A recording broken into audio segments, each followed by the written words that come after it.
I keep hearing how reliable Camrys are, right? Well, this car, which was rented out to 2 long-term renters and then a 3rd renter, it essentially, you drive it for a little bit, it just cuts off. So I am assuming that the last renter really drove this car hard.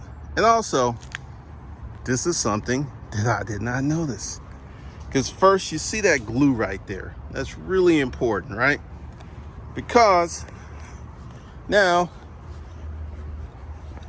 same glue was here. Someone glued the door handle back together. They glued the door handle back together. Crazy, right? All right. I don't even know where to start with this Killswitch Chronicles, but we will start with Camrys. That seems like a good place to start. My Camrys are turning out to be trash. This happened the other day. A girl had the Camry, she was paying well, and the Camry just started cutting off on her. Like literally, I drove it. It did it for me. I mean, I can't even drive this car to the mechanic. I'm gonna have to have it towed, and there's something wrong with it. And I feel that this car was beat up before I got it, and the last renter before her really beat it up. I found some stuff that was a little crazy, as you can see in the video. The bumper was glued back on. The door lock was glued. The door handle was glued. And I'm just sitting there like, what the hell? How do you do this stuff to a car? I don't understand. So we got the wreck Camry. I'm gonna come out on top on that. This Camry, I can probably trade it. That car's made like $4,200. We had the $600 once again. So I am going to trade it. If I had stuck with my first mind, this wouldn't have happened. And I'm learning to listen to that little voice. And there's a little voice that is really good at spotting trouble. Not a little voice like, because I was just like, I need to get rid of this car. I need to get rid of this car. And what I am going to do is reshift the fleet. Now, what do I mean by that? I got 2 Camrys I'm getting rid of. So that leaves 2. The gray Camry is a little rough. It's a little rough. But the gray Camry, I have to look. I think the gray Camry cost me $7,200, and I think it's made $1,200. So that gives me a little wiggle room there. But here's the thing. These cars are not cheap to maintain. I had an Acura, 2005 Acura, routine maintenance because it hadn't been done, $2,000. It isn't that they're cheap to maintain. People are not maintaining these cars, and they still run. That's the thing. They're not maintaining these cars. I had an Acura where the battery just died, which ain't a biggie. That was only like $160. In the car that Acura has made, because it was in the hands of the dude who beat it up. But I think he paid like $2,000 before he stopped paying. And that Acura is a 2012. It cost me $15,000. That was one I paid too much for. But it's making money. It's making money. It's a good car. It's a nice car. It's a fancy car. It's making money. So, but I'm just here to tell you guys that, you know, now if it's a newer Honda, Acura, Toyota, I probably wouldn't be having these issues if it was newer. But these are older cars. So like I said, I'm going to take that Camry to the shop, get it looked at, get it fixed, and I'm instantly trading out of it because I got the title. That's incidentally was the first title that I got for all the cars I was buying. So that's what I'm gonna do, because essentially it is it's trash, and I feel that I can probably trade it in for get $5,000 or maybe $6,000 trade-in value on it, which gives me a lot of wiggle room, because like I said, the car is made $4,200, had $600 in repairs, so we are $3,600 to the good. So we got room to get out of that, because one of the things I'm doing is starting to question the people who rent my cars. Like, what do you do? And my best renters are Uber drivers, DoorDash drivers, Uber Eats, the folks who actually need the car to work. Those are my best drivers. I don't have any problems. They pay. Someone else who's getting the car, you don't get a Camry to flex. You don't get a Camry to flex. But one of the things that I'm learning, because this is the beginning of my 12th week, the beginning of my 3rd month, is questioning these people. I've also have turned down a lot of first-time renters, especially for the BMWs, except in one case. I'll tell you one I didn't turn down, and I'll tell you why I didn't turn her down. I'm starting to get a better feel for this business. Currently, I have now I got one car in the shop for a headlight. They're just waiting on the part. I got another BMW that literally blew up on me, so they got to fix that, and the Mini. So that's 3 cars, and then the 2 Camrys are 5 cars. So I'm going to be down 5 cars, because I should get the BMW back next week. I should get 2 BMWs back next week, and I feel that I'm at $700-800 a day, and I need my full fleet, because this is one of the things that, if you get in the business, and I have a link below if you're bold, if you're brave, because this ain't for the faint of heart. You want to get in this business,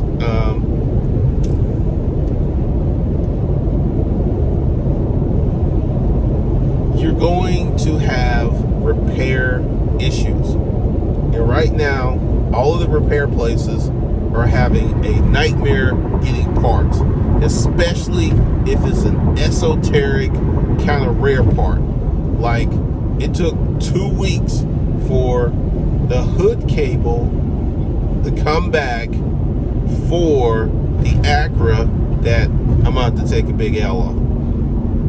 Because essentially, that Acura, I'm going to lose about $6,000.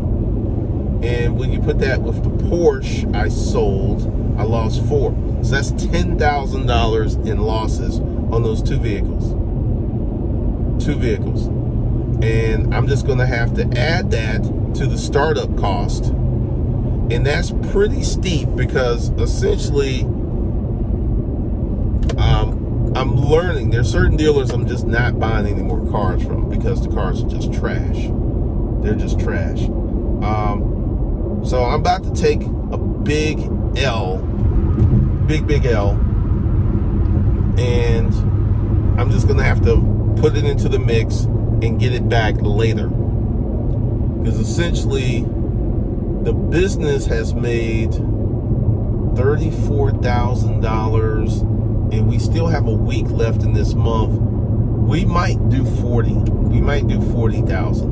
So we're getting to the point, because essentially, if I get my full fleet rented out, that's going to give me like $24,000-$25,000 a month. So I need my fleet. I need all my cars up and running.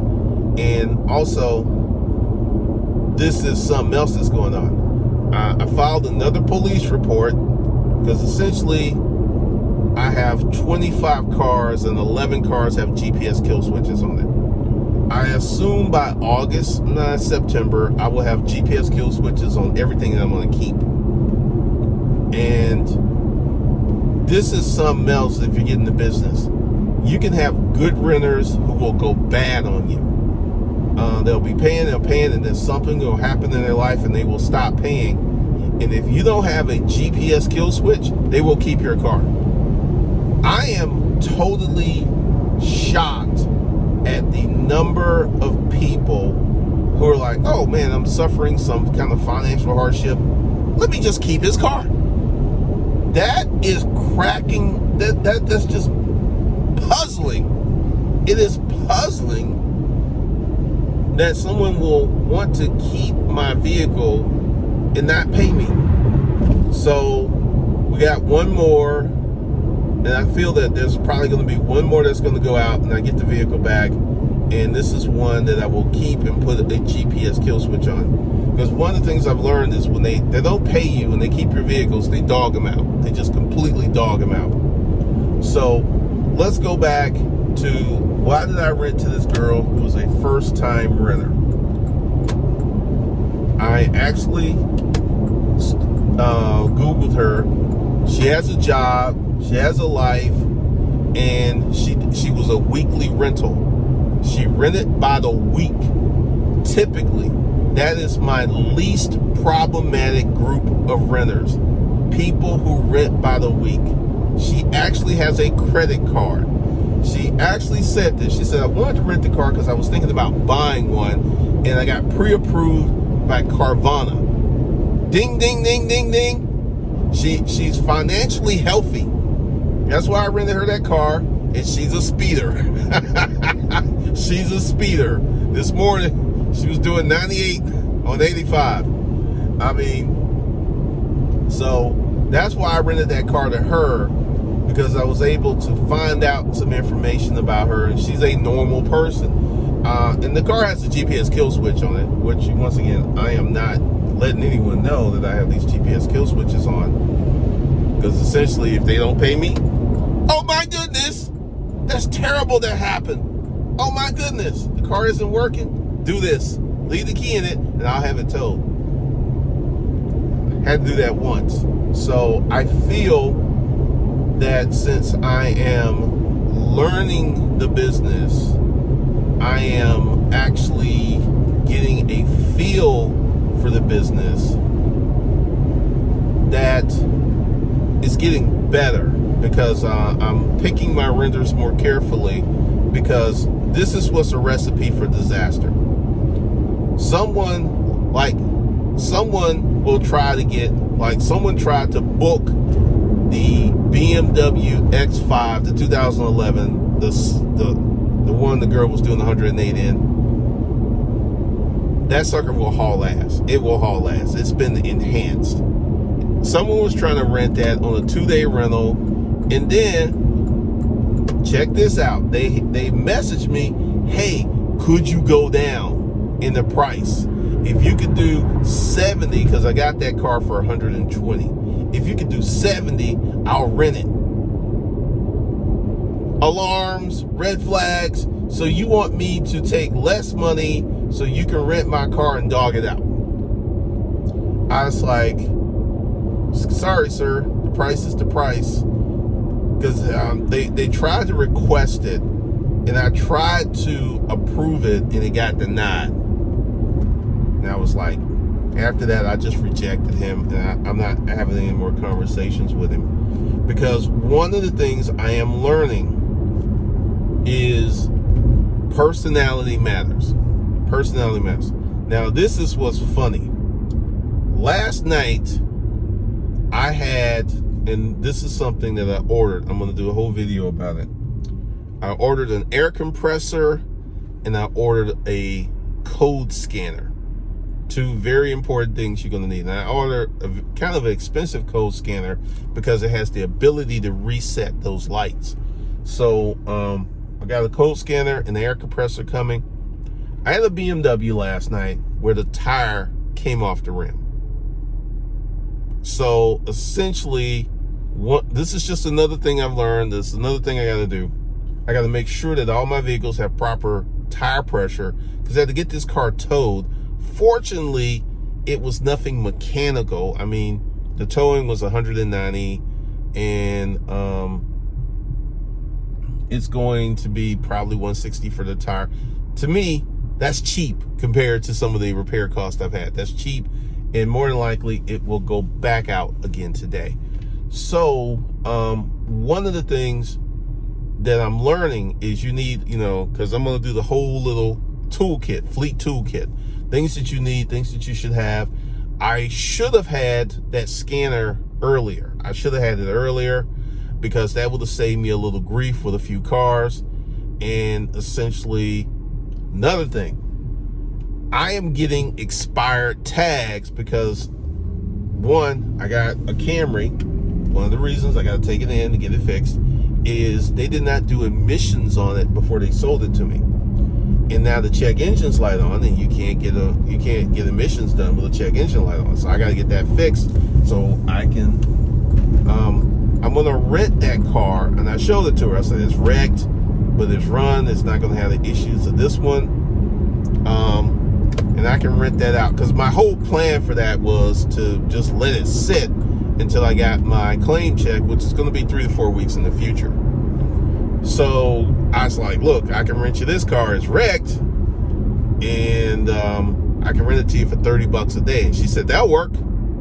So I'm going to get it fixed, and I'm going to rent it to her for $30 a day. And, she can tool around in it until then. Now, this is something that is crazy. I've been on hire car 3 months, and I'm developing a little reputation.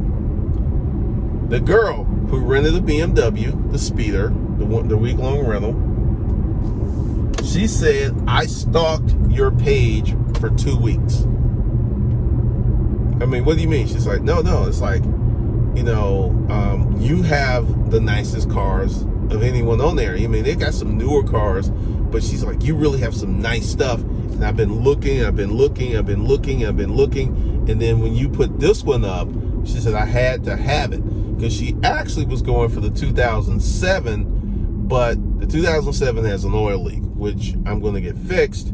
And I just switched her. I upgraded her. I actually upgraded her to a more expensive car because that BMW, it is super nice. It is super clean. It's super nice. And it's more of a cruiser because, with BMWs, you've got like two types. You've got the performance BMWs, and this car has performance. Like I said, she was doing 98 this morning. But it has a very comfortable ride, and it's not like my X5 or the BMWs that I own, because I always do something to them. But it's a nice car, and for ride share, it will do really well for her. So, people are stalking my page. This is why I know that this BMW, once I go ahead and get the tire fixed, get it washed, and put it back up, it's just going to go right back out. It's going to go right back out. And then I should get the white 550 back that the hippie stole. I should get that back sometime next week. And my GPS installer guy is off Monday, Tuesday, and Wednesday. He'll be back Thursday. So if anything I buy is going to have to sit until Thursday. Wednesday, because I can buy it Wednesday, take it over there, and he'll have it done by Thursday morning. So I find it really interesting because, I've seen in the comments, many of you advised me to get to the cheaper cars. There's one person who's in the business. He's like, these are the cars you put on hire car. These are the cars you put on Turo. And I've actually found that to be fundamentally false. I had the Porsche. The Porsche did well on Turo, and the Porsche did well on hire car. And the Range Rovers just kind of sat. It just kind of sat. And the BMW, I remember that BMW sat in my yard for like 2.5 weeks. And it was on Turo. And then I listed that BMW on hire car. And it went out the next day for a comparable price of what Turo was charging. Because Turo will lowball you. Turo will recommend that you, Turo was recommending like, I think, $55-$65 a day for that BMW. And I'm like, no. And I'm going to put it on hire car when I get it back today. And I'm going to put it up there for $89. And it's going to go out. It's going to go out. So what's going to happen? Let's go in like I said, there's a lot of people who are in the business who are telling me that I should use this car, that kind of car, and I'm finding these cars don't work on these platforms. I'm getting rid of the Camry. I'm gonna get it fixed. It's gone. It's gone because it's been beat up. It has been literally beat up. It'll be a good car for someone who's not going to abuse it, like someone who just needs it to go to work and come back home and tool around town. I think it'll be fine for that. But as a rental, no.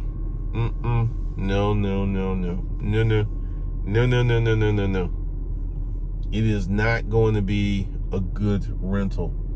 It is not going to be what I need it to be going forward. It's just not. So I am going to reshuffle the fleet, and I'm going to replace those Camrys, both Camrys, with BMWs. Both Camrys. So we're going to be, I currently have 4 Camrys. 2 Camrys are gone. And more than likely, the gray one, when I get it back, I'm going to trade out of that one too.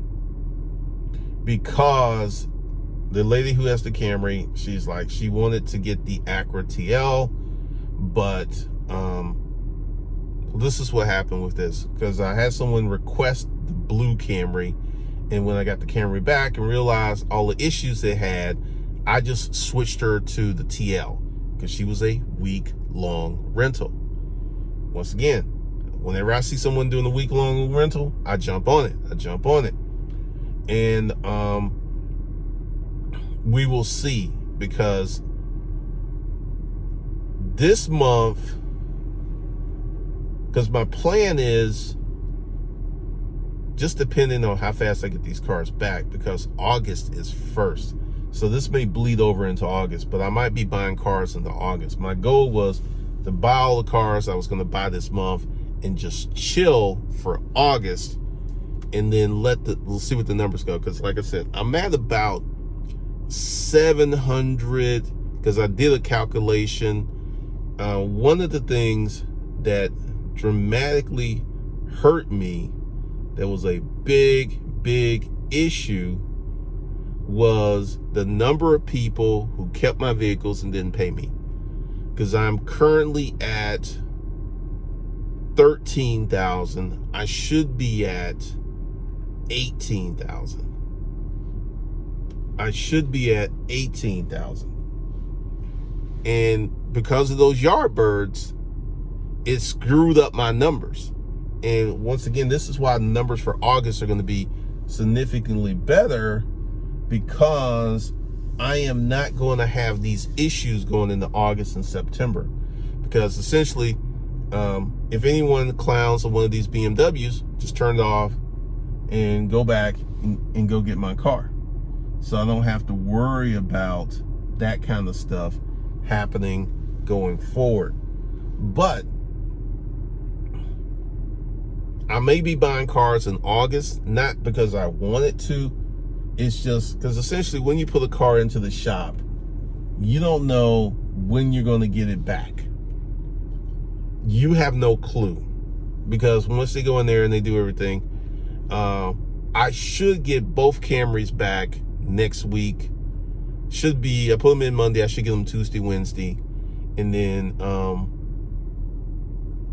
this sets it up because I get that Camry back. I've got my eye on 3 cars because I could trade that Camry in because it cost me $8. They'll probably give me $6 on the trade-in value, and then I'll put a little bit more money with it and get another car. That's the goal. That's the plan, because if I didn't have those Yardbirds, because essentially the guy who has the Range Rover has cost me about $2K. And I don't understand why people get these cars and keep them and they don't think anything's going to happen. I was having a conversation with the cop yesterday. You know, one of the biggest things that people steal, which cracked me up, is U-Hauls. People steal U-Hauls. I'm like, why would you steal a U-Haul? And he said to commit another crime. I was like, oh, that's wild. That is wild. So people are stealing U-Hauls. People are, he also said, be careful if you get any Dodge Hellcats. He said they're literally stealing them off the lot without the keys. I was like, okay, did not know that. And I was like, I'm not planning on getting any Dodge Hellcats because that is purely a demographic I don't want to deal with, because essentially I've seen it in forums and stuff that people who rent Dodge Hellcats, what they do is they do burnouts, and this kills the rear tires, because the rear tire from the outside looks fine, but if you looked at it on the inside, it would be bald. And I'm just sitting there like, I'm not dealing with that. I'm not dealing with that. And you have no clue to who does it, because you can have several renters, because this is another thing. Like, I had someone return a car for Turo, and this is something that I started to do. Every time the car goes out, I take pictures. Every time the car comes back in, I take pictures. And I take pictures of everything: the hood, the trunk, the side fenders, each tire, each rim, even the inside. Because if you have to do a claim, they're going to like, was this car in good condition before your claim? And I will be able to say, yes, it was. So, and this is something else that I've done, like with my video, which, a lot of people should be watching, like how to get your hire car claims paid, because I got my first hire car claim paid, and I'm going to get my second one paid because I know how this process works now. But I would not be surprised if by the end of December, if I have, because like I'm going to keep the 3 Acura TLs I have, and also I've got them priced too low. This is why the people who have them, they're like, man, this is the best car I can ever. They're keeping them because they cannot get a better car for that price on hire car. They can't. So that's one of the reasons that I am not getting those cars back anytime soon. So I'm going to keep those, and as they come in, I will go ahead and have GPS kill switches put on them. But September, October, because I have 20 GPS kill switches in there. Well, actually, I have 9 left. 11 cars have GPS kill switches. So say by October, all those kill switches will be gone, and I will have to order some more. And it's very interesting to actually sit back and just see where people go and where the cars are parked. It's really interesting. But I see myself heading in a certain direction. I see myself heading in the direction of having mostly BMWs. I've been looking at Audis. I've been looking at some Mercedes, and just have an upper line fleet, and something else that I'm trying to do. Anything that I buy new, I bought the BMW, but it's too old. It's too old to put on Turo. The mileage is fine, but it's too old. I'm trying to buy vehicles that I can put on Turo as well as hire car, so I can actually play in both markets. So the X5 BMW is on Turo. Well, I'll do a whole video about this. So I'm expanding my Turo fleet because essentially what I might do, because I got to work on Turo some more. I got to work on Turo and, you know, the whole placement of the thing, because when I do a Turo search and I'll do airport, I'll see people all over Atlanta that ain't nowhere near close to the airport, and they're getting a lot of rentals.